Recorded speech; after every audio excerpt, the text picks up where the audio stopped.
جمال الوجود بذكر الإله وتصفو الحياة بنور هدى. جمال الوجود بذكر الإله وتصفو الحياة بنور هدى.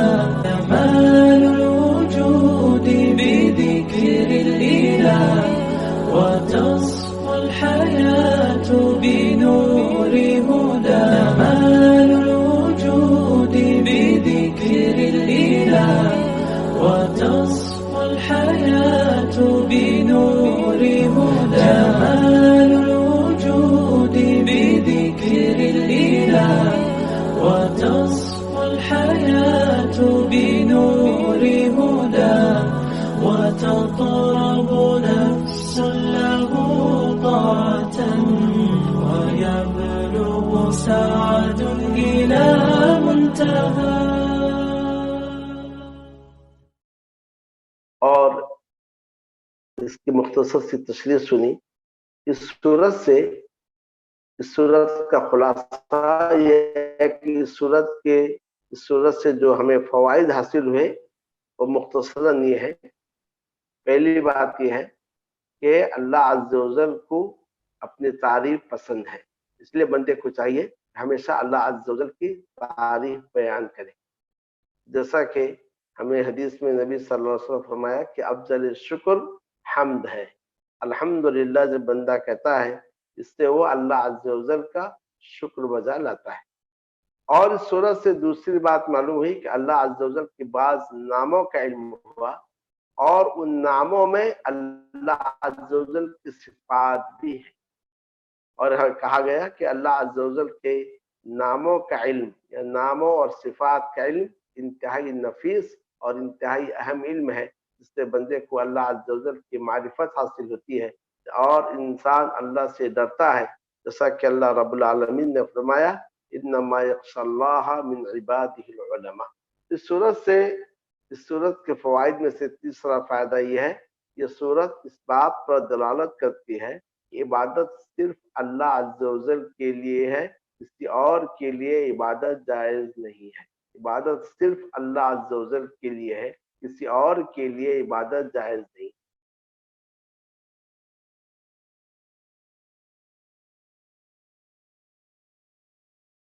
یہاں ایک سوال پیدا ہوتا ہے کہ عبادت کسے کہتے ہیں؟ عبادت کے اندر انتہائی ذلت کا معنی آتا ہے یا انتہا درجے کی عاجزی کا معنی آتا ہے. وہ راستہ جو لوگوں کے پاؤں کے نیچے روندا جاتا ہے، عربی میں اس راستے کو طریق المعبد کہتے ہیں. ایسا راستہ جو انتہائی ذلیل ہو چکا ہے. اور ایسے ہی وہ سوار یا وہ اونٹ جو اپنے مالک کے مکمل تابع ہے، اس کو بعیر المعبد کہا جاتا ہے. تو گویا عبادت کے اندر انتہا درجے کی ذلت کا معنی آتا ہے. ایسے افعال جس میں انتہا درجے کی ذلت پائی جاتی ہے وہ عبادت ہے، اللہ کے لیے خاص ہے.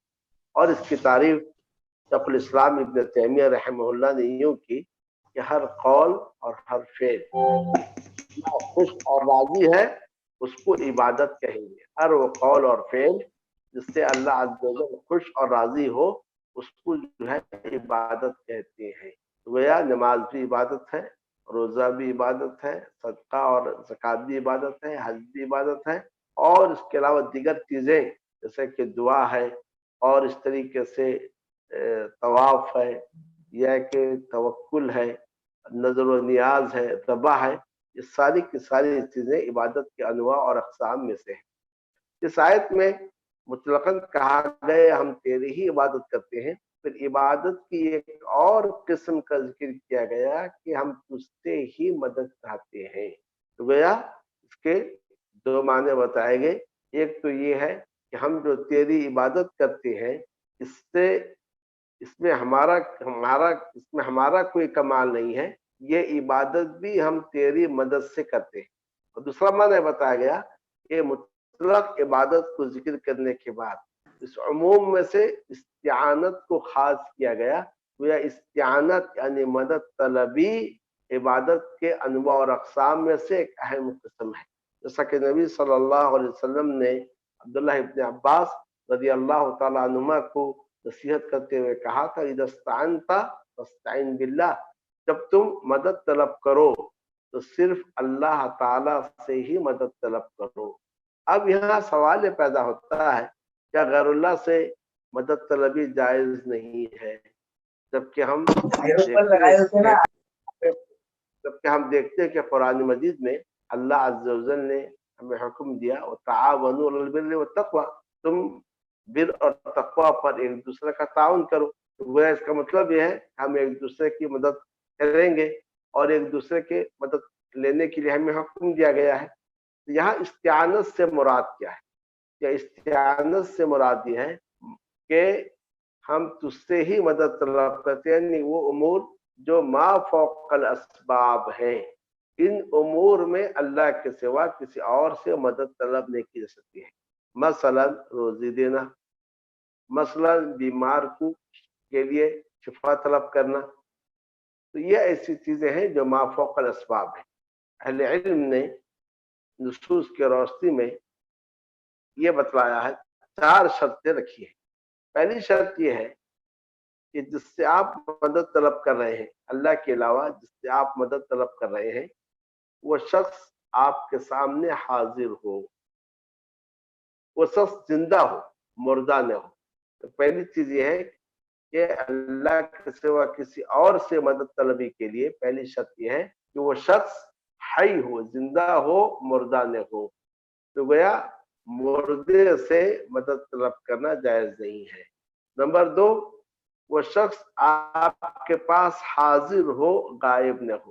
گویا ایک شخص دور ہے، آپ کی آواز سن نہیں سکتا ہے اور آپ اسے پکار رہے ہیں، تو یہ جائز نہیں ہے۔ تو پہلی شرط یہ ہے کہ وہ زندہ ہو، مردہ نہ ہو۔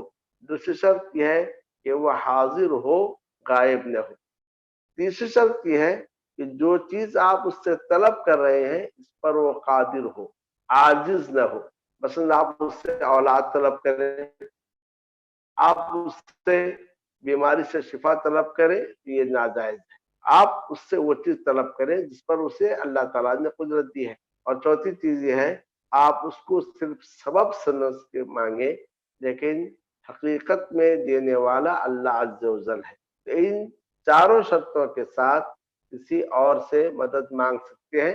اس کو مختصراً یہ کہا گیا کہ غیر اللہ کے سوا کسی اور سے ان امور میں مدد طلب کرنا جائز نہیں جو ما فوق الاسباب، یعنی جن پر اللہ کے سوا کوئی اور قادر نہیں۔ گویا اس صورت کے فوائد میں سے ایک تو فائدہ یہ ہے کہ اللہ عز و جل کو حمد پسند ہے، دوسرا ہے کہ اللہ کے نام اور صفات کا علم ہوا، اور تیسرا ہے کہ عبادتیں اللہ عز و جل کے لیے خاص ہیں، اور چوتھی بات یہ ہے کہ عبادت کے انواع اور اقسام میں سے استعانت، مدد طلبی ایک اہم عبادت ہے، اس کا خصوصیت سے ذکر کیا گیا ہے۔ اور اس کے بعد جو ہے پانچویں بات یہ ہے کہ ہر شخص کو چاہیے کہ وہ صراط مستقیم کی دعا مانگے اور صراط مستقیم کی تحقیق میں اور تلاش اور جستجو میں رہے، جس سے صراط مستقیم مل جائے۔ صراط مستقیم کا ملنا اس کے لیے ساری نعمتوں میں سے سب سے بڑی اور سب سے عظیم نعمت ہے۔ پھر صراط مستقیم کس کا راستہ ہے؟ صراط مستقیم نبیوں، صدیقین، شہداء اور صالحین کا راستہ ہے۔ اور یہ بھی اس صورت سے بات بھی معلوم ہوئی کہ یہود اور نصارہ کے راستے سے، یہود اور نصارہ کی روش سے ہمیں بچنے چاہیے، کیونکہ یہود اور نصارہ کی جو روش ہے یہ صراط مستقیم سے ہٹ کر ہے۔ اور یہود کے ذکر کے ساتھ یہ بھی معلوم ہوا کہ علم کے باوجود عمل نہیں کرنا، ہمیں معلوم ہے کہ حق ہے، یہ چیز کتاب اللہ اور سنت رسول اللہ سے ثابت ہے، اس کے باوجود اس پر عمل نہیں کرنا، یہ گویا یہود کی مشابہت ہے۔ اور بغیر علم حاصل کیے ہوئے جہالت سے اللہ عز و جل کی عبادت کرنا، یہ در حقیقت نصارہ کی روش ہے۔ تو لہذا اس سے یہ بات معلوم ہوئی کہ سب سے پہلا واجب بندے پر علم حاصل کرنا ہے، کیونکہ جب تک وہ علم حاصل نہیں کرے گا وہ صحیح طور سے اللہ عز و جل کی عبادت نہیں کر سکتا ہے۔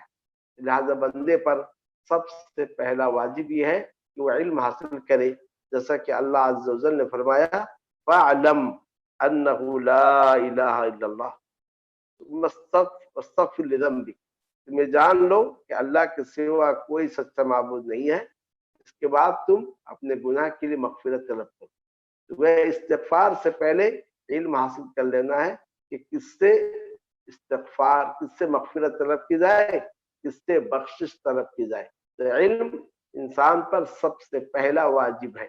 اس سے آپ اندازہ لگا سکتے ہیں کہ اس قسم کے دروس کی کس قدر اہمیت ہے۔ افسوس کی بات یہ ہے کہ لوگ علم دین سے اعراض کر لیتے ہیں اور اس کے بعد علم دین کو اہمیت نہیں دیتے، پھر اللہ عز و جل کی عبادت جہالت سے کرتے ہیں اور یہ سمجھتے ہیں کہ اس سے ہم اللہ تعالیٰ کا تقرب حاصل کرتے ہیں۔ لہذا اس سے یہ بات معلوم ہوئی کہ بندے پر علم کا حاصل کرنا واجب ہے، جیسا کہ امام بخاری رحمہ اللہ نے اپنی کتاب صحیح بخاری کے کتاب العلم میں باب باندھا ہے، باب العلم قبل القول والعمل، کہ قول اور عمل سے پہلے علم کا حاصل کرنا ضروری ہے۔ اور اسی طریقے سے عمر بن خطاب رضی اللہ تعالیٰ عنہ سے مروی ہے، وہ کہتے تھے کہ تعلموا قبل ان تسودوا، کہ سردار بنائے جانے سے پہلے علم حاصل کرو، کیونکہ سرداری کیسے کریں گے وہ آپ کے علم سے حاصل ہوگا۔ بغیر علم کے عہدے حاصل کر لیے تو آپ عہدے کا صحیح استعمال نہیں کر سکتے۔ امام بخاری رحمہ اللہ نے اس پر اضافہ کیا وبعد ان تسودوا، کہ سردار بننے کے بعد بھی، ہمیں عہدے لینے کے بعد بھی ہمیں چاہیے کہ ہم علم حاصل کرتے رہیں۔ گویا علم کی ضرورت زندگی کے ہر موڑ پر ہے۔ انسان کو چاہیے کہ علم کے حصول میں اپنا وقت لگائے، ورنہ پھر جو ہے بغیر علم کے کوئی کام کرے گا، کوئی عبادت کرے گا، اس میں نصارہ کی مشابہت پائی جائے گی۔